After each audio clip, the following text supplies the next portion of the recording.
Te pedirei, por favor, que fique em pé para a gente ler a palavra de Deus e depois orar.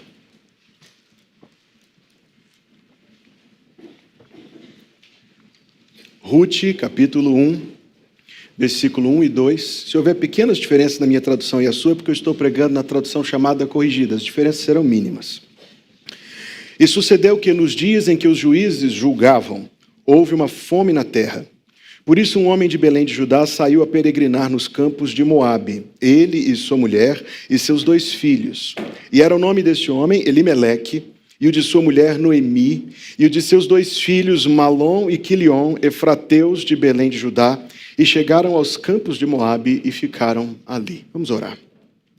Deus, esta palavra que nós acabamos de ler, cremos que foi escrita pelo profeta Samuel há mais de 3.000 anos atrás, referindo-se a acontecimentos cerca de 100 anos antes de ele escrever. Mas cremos também, Deus, que quando o profeta Samuel tomou a pena em suas mãos, o teu Espírito Santo tomou dele de tal maneira que o que ele escreveu foi a verdadeira palavra de Deus. Por isso, Senhor, uma vez que esta é a palavra viva e eficaz, que é lâmpada para os nossos pés, que é luz para o nosso caminho, inspirada por Ti, Deus, inerrante e infalível em tudo que ensina e revela, nós pedimos, ó Deus, em nome de Jesus Cristo, que o Teu Espírito Santo encha cada coração nesta hora da palavra do Senhor. Eu sei, Deus, quão limitado eu sou, mas eu me coloco nas mãos do Senhor e peço que o Senhor faça de mim um instrumento para abençoar este povo que o Senhor reuniu neste lugar. Oro, Senhor, que o Teu Espírito Santo dê entendimento da Tua vontade, da Tua verdade para cada coração, para que assim o nome do Senhor Jesus Cristo seja grandemente glorificado. Nós oramos no nome dEle, na intermediação dEle, nos merecimentos dEle, por causa dEle, para a glória dEle, tudo no nome de Jesus. E o povo de Deus diz, amém. Pode se assentar, por favor. Muito embora a palavra de Deus diga que a gente deve ser tardio para falar, tardio para irar-se, porém pronto para ouvir, muito embora a Bíblia diga isso, nós sabemos que é uma característica não só do nosso tempo de maneira geral, mas até de cada um de nós em alguma medida, a pressa para tirar conclusões, a pressa para falar, a pressa para emitir a nossa opinião, a pressa para reagir. É bom nós nos lembrarmos desta orientação da palavra de Deus que diz que todo homem seja pronto para ouvir, tardio para falar, tardio para irar-se. Isso acontece quando nós estamos avaliando o que Deus está fazendo com a nossa vida. Isto, aliás, é uma grande tentação, quando nós estamos tentando entender o que é que Deus está fazendo com a nossa vida. Quando Deus está nos dirigindo, por isso o título desta mensagem, os caminhos de Deus, quando Deus está nos dirigindo por seus caminhos, por vezes misteriosos, nós podemos cair, você verá que Noemi caiu, no erro de fazer uma avaliação injusta do Senhor. De fato, apesar de as circunstâncias da vida por vezes serem mesmo muito devastadoras, difíceis, de colocar grandes interrogações no nosso coração, o que a palavra de Deus nos orienta em todo momento é esperarmos no Senhor, não é? A nos fortalecermos no Senhor, a não abandonarmos nossa posição aos seus pés, que cantávamos ser o melhor lugar do mundo. E nós tomaremos a história de Noemi, mas a história completa. Nós tomaremos a história de Noemi, mas a história completa, como um bom exemplar de como são os caminhos de Deus e de como os caminhos de Deus nos conduzem, de como Deus nos conduz pelos seus caminhos. A primeira parte da vida de Noemi, como registrada nestes versículos e nos versículos seguintes, foi tragédia em cima de tragédia. O versículo 2 disse que houve, o versículo 1 disse que houve uma fome na terra. Minimamente uma fome leva cerca de 18 meses para se instalar. É quando uma colheita dá errado e a colheita seguinte dá errado. É quando o abastecimento da casa vai se esvaindo. E você precisa se lembrar que estes acontecimentos se deram no período dos juízes, pouco tempo depois de Moisés ter morrido. Ou seja, havia 3 prováveis causas para uma fome. Ela podia ser uma fome de origem natural, problemas de chuva, problemas de irrigação da terra. Ela poderia ser uma fome causada pelos inimigos de Israel, como aconteceu nos dias de Gideão, em que os amalequitas estavam destruindo. O objetivo deles era genocida. O objetivo deles era a destruição total de Israel. Havia a possibilidade de a fome ser oriunda do juízo severo de Deus sobre aquela nação da antiga aliança. Está lá no livro do Deuteronômio, capítulo 26, versículo 20, a vossa terra não dará a sua colheita e as árvores da terra não darão o seu fruto. Seja qual for a origem da fome da terra, a fome da terra significa ansiedade e aflição. Você se lembra de uma greve dos caminhoneiros que aconteceu alguns anos atrás? Eu me lembro de ter ido ao supermercado com a minha esposa e ter visto cenas do mais inteiro egoísmo, apressado, ansioso e angustiado, as pessoas se acotovelando para poder abastecer os seus próprios carrinhos. E quando a greve não durou tanto tempo quanto imaginavam que duraria, teve reportagens de pessoas que ficaram com quilos e quilos de arroz estocado em casa sem ter o que fazer com aquilo. A remota imaginação da baixa de suprimentos na nossa vida urbana tão cômoda foi suficiente para agitar alguns como se tivesse tirado o chão debaixo de seus pés. Imagine Noemi. Imagine os dias de Noemi. Imagine a severidade da fome para uma mulher que tem marido e filhos. A ironia é que eles moravam em Belém, a casa do pão. E na casa do pão não havia o que comer. Tomaram a decisão de sair, diz o versículo 1, a peregrinar nos campos de Moabe. O termo é um termo muito preciso. A palavra peregrinar descreve alguém que vive como um estrangeiro, sem os direitos de cidadão. Nós que moramos na mais bela capital do Brasil, não é, Adson, Lana, Ana Luísa, não é a mais bela capital do Brasil? Belo Horizonte ocupa a medalha de prata. Amém? Amém. Oxe! Nós que moramos em São Luís, por vezes nos deparamos com pessoas nos semáforos, segurando um papelão onde está escrito "Soy venezuelano". São estrangeiros numa terra que não é a deles. São pessoas que estão ali numa posição de fragilidade, de solidão, de insegurança, de medo e de pobreza. Depois da fome, o rebaixamento. Depois da fome e do rebaixamento, a viuvez. Morreu Elimeleque, diz o versículo 3, marido de Noemi. Não sabemos se a morte de Elimeleque foi resultado de enfermidade, se foi um mal súbito, se foi violência. A verdade é que a causa da morte não minimiza. Ter uma boa explicação, uma prolongada enfermidade é menor do que uma enfermidade curta? Uma morte violenta é menor do que uma morte enferma? A verdade é que você está tratando de uma perda que os especialistas das emoções humanas descrevem como um dos mais permanentes traumas em determinadas condições. Maslow diz isso, um dos mais permanentes traumas que a pessoa pode experimentar. Você pode tentar se empatizar com Noemi? Fome, remoção, estrangeira, pobre, sem direitos, viúva. A vida continua. Os filhos se casaram com duas mulheres, Orfa e Ruth, mas você vai ler no versículo 5 que a esta mulher que já tinha passado por tudo isto, foi reservado o árduo quinhão de ter de sepultar também os seus próprios filhos. Você já teve de tentar confortar alguém que perdeu os próprios filhos? Você já teve de, talvez alguns de vocês tenham vivido essa dor e consegue sentir isso no seu próprio coração. Tente se colocar no lugar de Noemi. Fome, rebaixamento, viuvez e agora a morte dos filhos. Da mesma maneira que com o marido, a causa da morte não pesa na discussão. Da mesma maneira que o marido, a causa da morte não pesa na discussão. Ficando assim, diz o versículo 5, a mulher desamparada. O termo hebraico poderia ser traduzido como ficou para trás Noemi. Tudo seguiu e ela caiu ali. Ficando só, ficando desprotegida. A palavra é bem exata, desamparada. Ficando desamparada dos seus 2 filhos e do seu marido. A situação de Noemi é quase indescritível se você está se colocando no lugar dela. Se você está fazendo o exercício de se solidarizar com ela, você vai ver que ela tinha, com toda certeza, bons motivos para estar muito para baixo.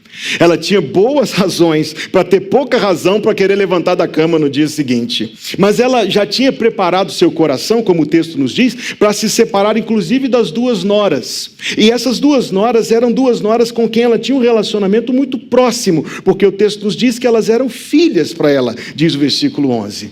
E ela se preparou para se separar dela, ainda que a separação tenha sido somente parcial, porque Orfa foi e Ruth ficou, ainda assim ela estava pronta, ela viveu mais essa perda, mais essa separação, pelo menos no seu coração. Depois de tantos anos de notícias ruins,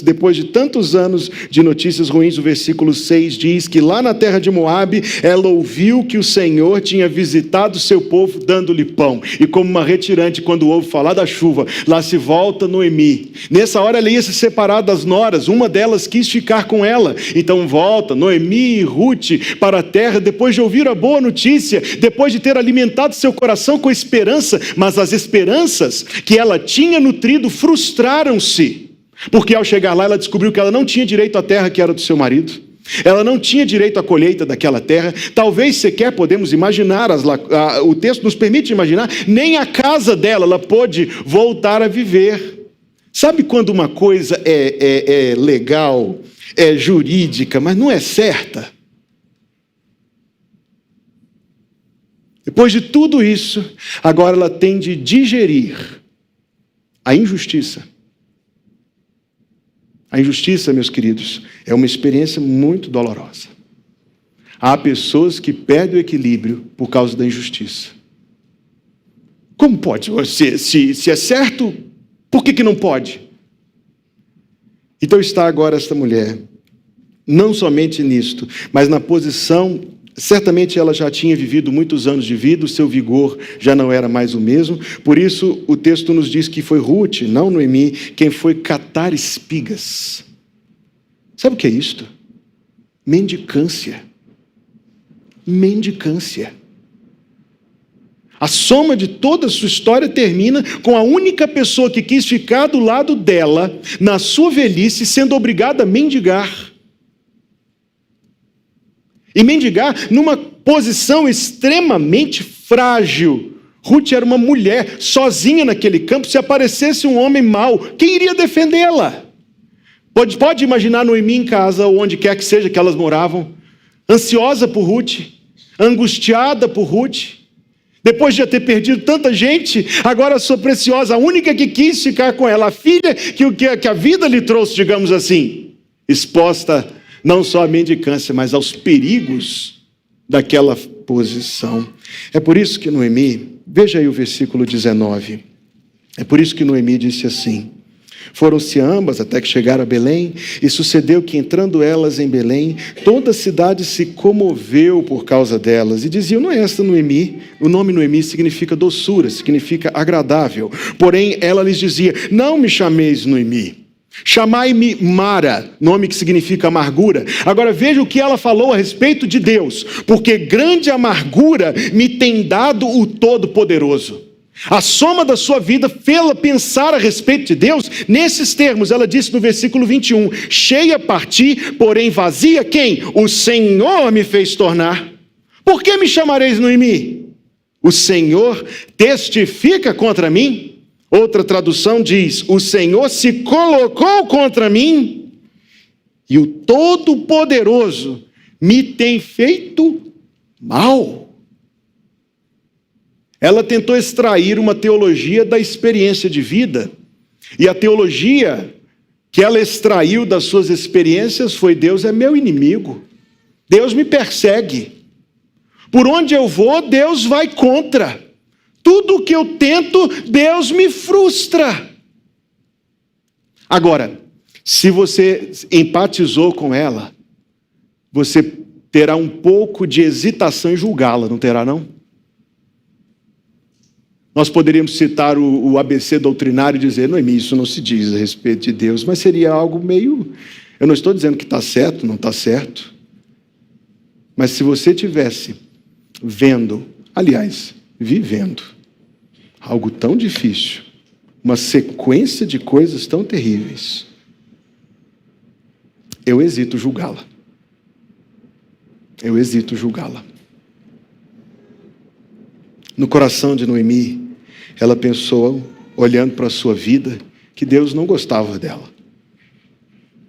Ela olhou para a sua vida e pensou, Deus não vai com a minha cara. A história deste livro continua com aquilo que eu chamo de epílogo que não é epílogo. No capítulo 2, Ruth encontra-se com o parente resgatador. A história de Noemi é um bom exemplo de como funcionava esta lei do Antigo Testamento. Havia o parente resgatador. O parente resgatador era aquele que iria então reclamar a descendência do falecido e a propriedade do falecido nos termos que tinham sido estabelecidos por Deus por meio da lei de Moisés. Capítulo 3, começo do capítulo 4, contam como foi que eles se casaram. E aí você chega lá no capítulo 4, versículo 13. Assim tomou Boaz a Ruth, e ela lhe foi por mulher, e ele a possuiu, e o Senhor lhe fez conceber e deu à luz um filho. Então todas as mulheres disseram a Noemi, bendito seja o Senhor, que não deixou hoje de te dar remidor, e seja o teu nome afamado em Israel. Ele te será por restaurador da alma, e nutrirá a tua velhice, pois a tua nora que te ama o deu à luz, e ela te é melhor do que 7 filhos. E aí o versículo 16 diz assim, e Noemi tomou o filho, e o pôs no seu colo, e foi a sua ama. Eu ainda não cheguei nessa fase da vida, mas quando eu olho para o rosto do meu pai e da minha mãe, quando eu olho para o rosto do meu sogro e da minha sogra, parece que é muito bom esse negócio. Eu ainda não cheguei lá, esse negócio de netos. Eu cheguei a perguntar para minha mãe esses dias, falei, mãe, qual é a diferença entre filho e neta? Ela disse, olha, neta é melhor. Eu falei, mas qual é a diferença? Assim, a gente não tem trabalho com neto, a gente pode fazer o que quiser, neto, a responsabilidade não é minha, é sua. Então nós podemos imaginar que a história de Noemi terminou com alguma nota de conforto e que aqueles dias muito difíceis ficaram para trás. Afinal, ela encontrou o parente resgatador. Afinal, ela foi amparada. Ela foi amparada muito bem, inclusive, por Boaz, pela própria Ruth. Dali dessa descendência nasceu um menino chamado Obed, e esse Obed cresceu para ter um filho chamado Jessé. Não podemos pensar se ela conheceu ou não essas pessoas. Ela conheceu, sem dúvida, o Obed. Mas foi o pai do Jessé, e Jessé veio a ter um filho cujo nome você sabe muito bem. Davi. Se Ruth conheceu Davi, é difícil supor. Mas parece que o livro termina com uma nota de conforto, não parece? E a gente lê esse livro e pode guardar algumas coisas no nosso coração. A gente pode aprender a ser mais sensível às pessoas. Wiersbe, que foi pastor da igreja Moody em Chicago, foi o autor de uma frase muito famosa. Ele disse, seja legal com todo mundo, porque a maioria das pessoas está passando por uma barra pesada. Nós podemos dessa história aprender a não fazer avaliações precipitadas de Deus. Nós podemos aprender com essa história que nem toda mudança é ruim, que nem todo revés é definitivo, que nem toda perda é uma derrota, porque sempre há um dia seguinte. Então parece que a história terminou com uma nota boa. Não é uma história de compensação. É uma forma muito mundana de pensar, quando a gente pensa que uma enfermidade é um castigo e que achar R$50 no bolso da calça que estava no armário é uma avaliação positiva de Deus. É claro que não. A gente precisa tirar isto, e por vezes quando eu faço visitas eu encontro pessoas atravessando dificuldades e elas tentam equacionar as dificuldades da vida com erros do passado ou com quaisquer coisas, como se a vida fosse esse jogo. Deus recompensa e pune, Deus recompensa e pune. A Bíblia está aqui para nos dizer que não funciona muito bem assim. A Bíblia está aqui para nos mostrar que a história dela não é uma história de compensação, é uma história de continuação. Jó teve quantos filhos? 20. Ele teve 10 que ele perdeu e outros 10 depois de tudo que aconteceu. Não foram 10 para substituir 10. Foram 10 e depois mais 10. Não é uma história de compensação. É uma história de continuação. E é aí que a gente precisa de toda a Escritura inspirada por Deus. Noemi não aparece em nenhum outro lugar da Bíblia, mas a Bíblia fala muito sobre Noemi depois que essa história termina aqui. Essa não é a história completa de Noemi. A história completa de Noemi, que não está registrada neste livro, nos conta que um dia Noemi morreu. O salário do pecado é a morte. Todos os pecadores morrerão. A razão porque a morte é universal e ninguém escapa dela, não importa onde, não importa quem, é porque todos somos pecadores. Noemi morreu. Consegue imaginar? Consegue imaginar? Indo então lá o cortejo, Ruth e Boaz e Obed, e se Obed já era um pouco mais adulta, a esposa de Obed, talvez Jessé no colo, mas alguém da família indo ao sepulcro, aquele sepulcro hebraico, deitava-se lá no Noemi, rolava-se a pedra, dão as costas e vão embora e pensam, que saudade da vovó. Tadinha da vovó, ela teve uma vida tão triste, ela teve uma vida tão difícil, não é verdade? Eu imagino que Ruth chorou quando se despediu da sua amiga, que Boaz chorou, que Obed chorou, mas teve alguém que não chorou, porque a história não termina na morte. Teve alguém que não chorou e o nome dela era Noemi. Quando eu leio a palavra de Deus, eu aprendo que Noemi, assim que os seus olhos se fecharam, mesmo sendo no tempo da antiga dispensação, que Noemi, quando seus olhos fecharam, abriu-os no seio de Abraão. Olha isso, que coisa maravilhosa. Ela abriu seus olhos no seio de Abraão. Ela abriu seus olhos no santo paraíso. Então, meus queridos, a história de Noemi não termina, a história de Noemi continua. Os batistas de 1689 escreveram um documento, há 335 anos atrás, eles escreveram um documento. Eu queria ler um trecho desse documento para você. Contenha os seus aleluias, pelo menos até você ouvir o parágrafo todo. Esses textos doutrinários a gente lê como se fosse bula de remédio. Não, eles são profundamente eloquentes e poderosos. Após a morte, o corpo humano retorna ao pó e vê corrupção. A alma, porém, não dorme nem morre, porque possui subsistência imortal, retornando imediatamente a Deus que a deu. As almas dos justos são aperfeiçoadas em santidade, glória a Deus, e recebidos no paraíso, aleluia, onde estão com Cristo e contemplam a face de Deus em luz e glória, bendito seja o nome do Senhor, aguardando a plena redenção dos seus corpos. Nós sabemos onde Noemi está hoje. Noemi está hoje no paraíso. No paraíso não há lugar para ela se lembrar dos amargores que passou. Não porque Deus oblitere, apague a nossa memória, mas porque Deus faz-nos abundar de consolações tão poderosas. Contemplando a face de Jesus Cristo, certamente, e talvez, eu imagino, reencontrada com Elimeleque, se eles eram crentes, Malom, Quelion, ela estava reunida aos seus amados, usufruindo de gozo e de bem-aventurança tais que a nossa mente nem consegue comparar. Agora, você está pronto para ouvir ele dizer que o paraíso não é o final da história? O paraíso, por bom que seja, é um lugar de espera. Olha que coisa tremenda. O paraíso é um lugar de espera. Espera por algo por vir, para ela e para nós que somos crentes em Jesus Cristo, chamado ressurreição. Amados, eu oro para que o arrebatamento seja hoje, amém? Eu queria que fosse hoje. Eu não queria que fosse amanhã, eu queria que fosse hoje. Mas se Deus aprouver na sua sabedoria a Deus que o tempo prolongue, não é que eu deseje a morte, não. Mas é que eu gostaria de viver essa experiência chamada ressurreição.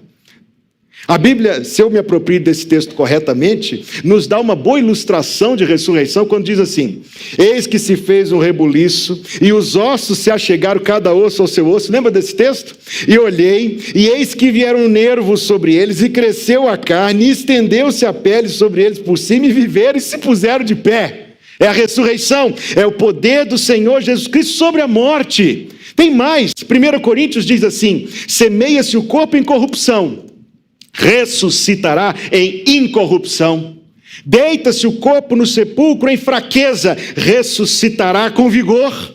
Sepulta-se o corpo em ignomínia, porque a morte é uma vergonha, é algo que o pecado traz, mas o texto diz: ressuscitará em glória. Noemi vai ressuscitar, e se você é crente em Jesus e Jesus vier depois do seu óbito, você também vai ressuscitar. Um dos puritanos pregando, cheio do Espírito Santo, disse: eu não sei se eu vou levantar da cama amanhã de manhã, mas eu sei que vou levantar do meu sepulcro no dia de Jesus Cristo. Paulo nos dá certeza disto. Os que morreram em Cristo ressuscitarão primeiro. A ressurreição não é o fim da história. Permita-me tratar de um ponto, não é um ponto absolutamente consensual. Alguns acreditam que Cristo reinará neste mundo literalmente por 1000 anos, sentado sobre o trono de Davi, seu pai. Outros tratam essas coisas de maneira alegórica. Isso não é motivo de dissensão. Pastor, depois o irmão me repreenda, viu? Agora não, que eu ia ficar sem graça. Eu gosto de imaginar que sim. E quando eu leio sobre o trono de Davi, uma vez que a Bíblia diz que Cristo se assentará no trono de Davi, está escrito que quando Davi era o rei de Israel, 1 Reis 2,19, ele fez uma cadeira para sua mãe e ela se assentou à sua direita. Então, mesmo que você não creia dessa forma, mas imagine comigo, o trono de Jesus Cristo. A um lado, Maria, e a outro lado, as suas mães. Quem vai ser uma delas? Diga, Noemi, que você não está errado. Nesse dia a gente perguntaria para Noemi: Noemi, um dia você disse que o Senhor era contra você. Um dia você disse que o Senhor te tem feito mal. O que você tem a dizer agora?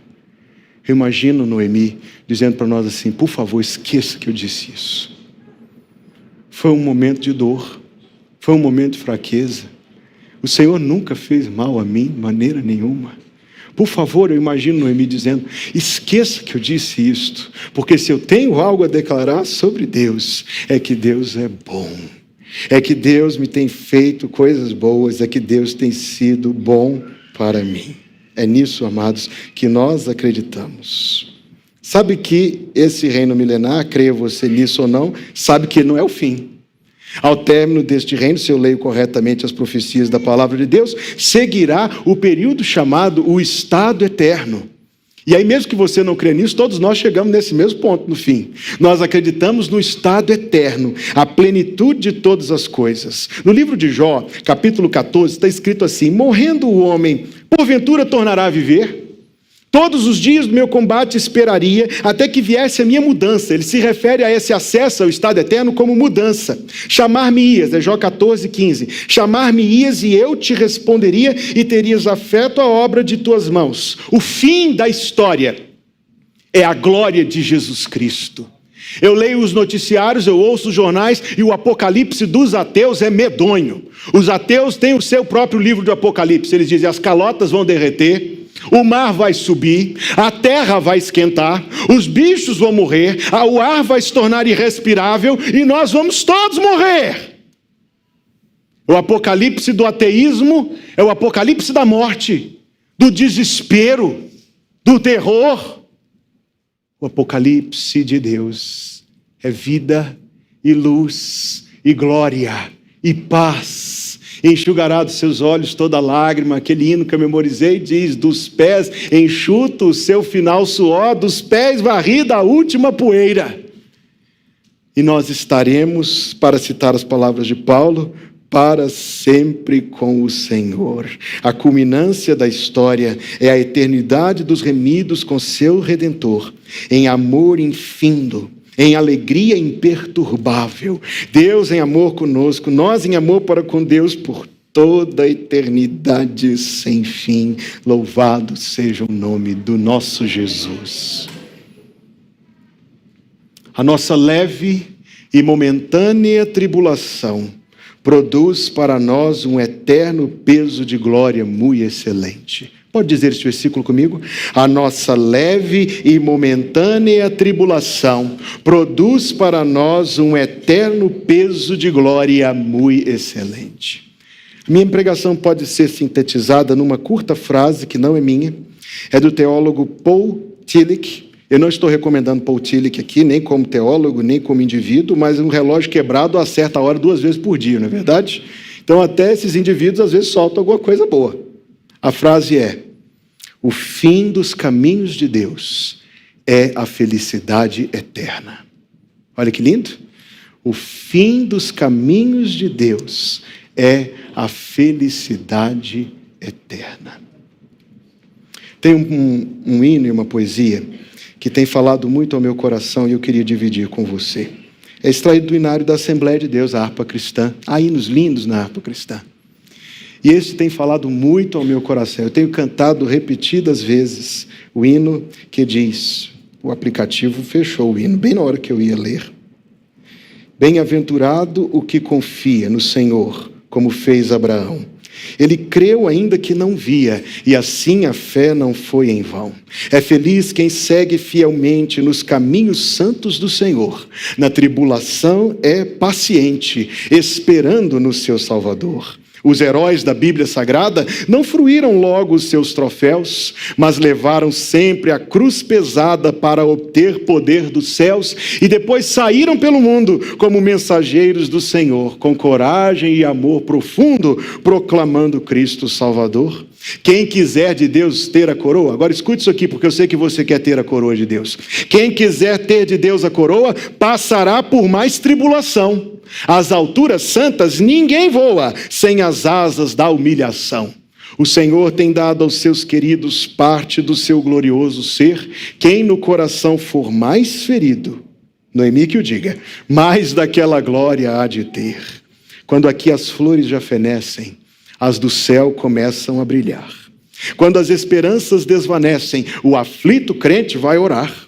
Eu gostei muito disso aqui. Os mais belos hinos e poesias foram escritos em tribulação, e do céu as lindas melodias se ouviram na escuridão. Sim, confia tu inteiramente na imensa graça do Senhor. Seja de ti longe o desalento, a tristeza, o desamparo, o desânimo, e confia no seu santo amor. Aleluia, seja a divisa do herói e todo vencedor. E do céu termina o hino, mais forte vem a brisa que te leva ao seio do Senhor. O fim dos caminhos de Deus é a felicidade eterna. O começo dos caminhos de Deus é o chamado do Evangelho de Jesus Cristo. A Bíblia diz, crê no Senhor Jesus Cristo e serás salvo.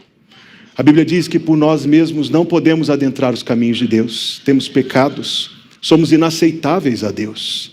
Mas Deus proveu a solução para isto, quando sacrificou Jesus Cristo na cruz do Calvário, para perdoar os pecados de todos aqueles que confiam em Jesus. Você é um dos que confia em Jesus? Você é um daqueles de quem Jesus Cristo é o Senhor? Você é um dos remidos de Jesus Cristo, porque esta é a entrada dos caminhos de Deus, cujo fim é a felicidade eterna. Mas o Senhor me mandou aqui esta noite para dizer para você que tem um versículo na Bíblia que diz, todo aquele que invocar o nome do Senhor será salvo. Você me perguntaria, o que eu posso fazer para ser salvo? A resposta é nada. Não tem nada que você possa fazer para ser salvo, exceto uma coisa, humildemente pedir a Deus que perdoe os teus pecados, humildemente pedir a Deus que te lave no sangue de Jesus, humildemente pedir a Deus que te dê a salvação e a vida eterna. Todo aquele que invocar o nome do Senhor será salvo. Eu vou orar, peço que toda a igreja do Senhor abaixe a cabeça, feche os olhos, pois talvez eu possa orar por você. E talvez eu possa orar por você especificamente quanto a isto, quanto ao perdão dos pecados, quanto à vida eterna, quanto à salvação. Você dirá que não entende essa mensagem, Deus pode te dar entendimento. Você dirá que tem dúvidas, Deus pode suprir as suas dúvidas com fé. Permita-me orar por você, eu quero orar por você, o Senhor. Então, se eu posso orar pela sua vida, eu peço que você faça um rápido sinal com a sua mão e depois abaixe. Eu verei, Deus verá e eu vou orar por você. Que o Senhor lhe abençoe, a você também, que o Senhor te abençoe. Amém, que o Senhor lhe abençoe. Amém, que Deus te abençoe. Há mais alguém por quem eu posso orar? Que Deus lhe abençoe. Estou aqui para orar por você, que o Senhor lhe abençoe. Amém, que o Senhor te abençoe. Há mais alguém por quem eu posso orar esta noite? Faça um breve sinal com a sua mão. Deus, o fim dos teus caminhos é a felicidade eterna. E tu tens preparado coisas maravilhosas para aqueles que Jesus Cristo tem perdoado e lavado com o seu sangue. Nós te louvamos, ó Deus, por esta poderosa esperança que hoje o Senhor traz à nossa memória. E pedimos que o Senhor nos dê um coração apto, ó Deus, um coração que saiba guardar estas coisas. E oramos, Senhor, eu oro e toda a igreja do Senhor ora por estes cujo coração o Senhor tocou. Pedindo que o Senhor dê pleno entendimento do chamado do Evangelho, dos teus caminhos e do teu plano de salvação. Obrigado por este culto, quanto bem este culto tem feito ao nosso coração, e que o Senhor continue a guardar a tua igreja na tua bênção, a abençoar pastor Tarcísio, toda a liderança da igreja, e fazer de Igreja Batista do Barro Preto, como tem sido ao longo de todos estes anos, uma igreja poderosa no reino do Senhor pelo teu Espírito. Obrigado, Pai, por todo o teu amor por nós, a ponto de ter sacrificado Cristo na cruz. Obrigado por nos ter dado a tua palavra. Nós oramos a ti em nome de Jesus, e a igreja diz: amém, amém. Se você teve seu coração tocado esta noite, por favor, procure o pastor da igreja, procure, que ele vai lhe dar orientações sobre como você pode entender melhor o chamado, o plano salvador de Deus para a sua vida.